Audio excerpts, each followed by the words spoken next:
Okay, so right now I guess it is time with another story time with Mike, and this time I'm talking about story in general. Today I read fan fictions the entire day, and I had to say there are really gems out there in the fan fiction story side. And I read really a lot of pages or words. I read probably around 500,000 words. I don't know. Well, at least it felt like it, because I probably spent like 10 or 11 hours reading the book. I don't think it's 11, I think it's about 10 or so. Okay, so story in general. I do think it's just story is fascinating. It sucks you into this imaginary fantasy world where you feel like you're living in this story.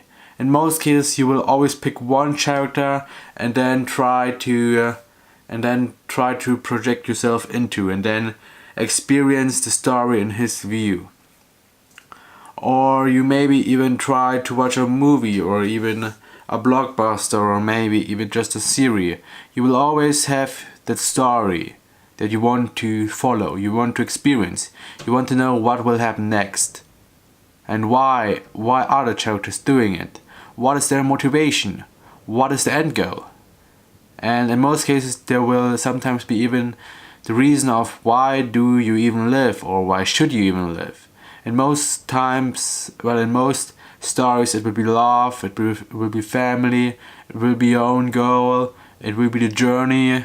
The reason why to live is in my opinion the journey towards finding the reason to live, which many people actually don't find at all. And so the journey will still continue, and every single answer can be right, but also can be wrong. So this is the fascinating thing about stories. And there's another fascinating thing about stories, that at a certain point, well, in my point at least, when I read or watch or listen to any story I see, in most cases there will be a certain period of time where I will get bored of the story, where the story becomes bland. It becomes in my eyes, it doesn't become exciting anymore. And what do? I switch to another story. Just like that, I just click away and just put the book away. I choose to watch another series. I choose to listen to another story in general. And what will happen? In most cases I will return, but not immediately. I will at least read another story, watch another movie, listen to another story, and then I will redo it again. I will just read the story, I will follow the story until I will reach a certain point in the story where the story becomes so boring that I then move away. In most cases, in short books like your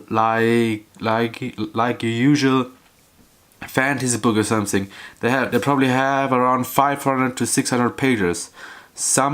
I do think I once had a book which had about 1,000 pages or even more. But the problem about that book was assumed that I got bored midway and then never finished the book. I'm now probably not even able to find that book anymore, because now it's somewhere around in my room. And then, why are most stories like really short? Like in most cases, in my opinion, when a story is too short, then you won't even have the time to get bored midway and then break off the story. In most cases, you will just read it and that's it. You will just read the middle, the exciting part, and then the end.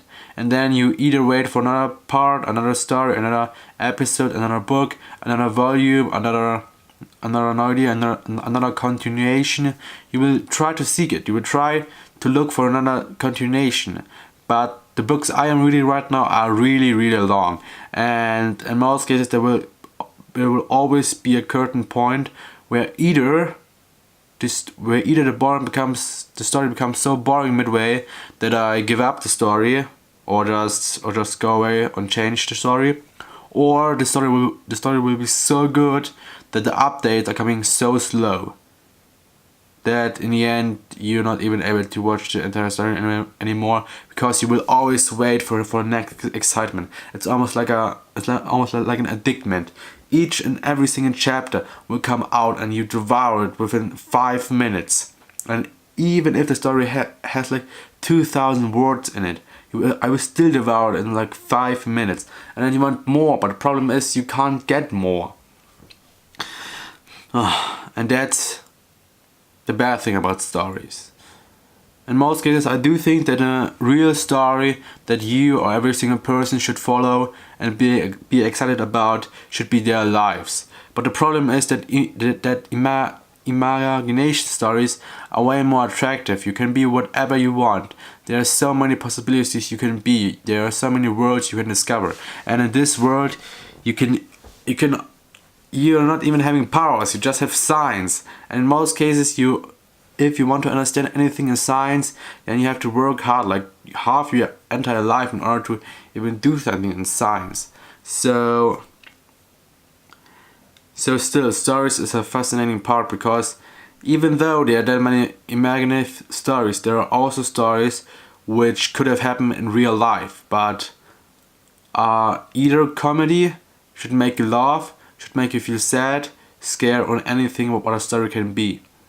And one day I wish to create a story which may evoke certain emotions in you, whether it's love, hate, excitement, etc. I just hope that one day I will be able to give you such a story, and maybe even tell such a story, whether it's on the Canon camera, whether it's the story of my life, whether it's a fictional story where I will try to make a movie about it, whether it's a book I will write, whether it's anything I do. I just can hope that one day I will create such a good story that it will invoke emotion in you which you just want to follow, and not to find boring midway and then go away and search for another story. So that's it for the video today. I wish you a great day, a great week, a great month, a great year, or even a great life, depending if you will ever watch a video of me again, which I do think in most cases you won't, because my storytelling is still not as good as if I want it to be. So I'm not on my skill level yet. So bye.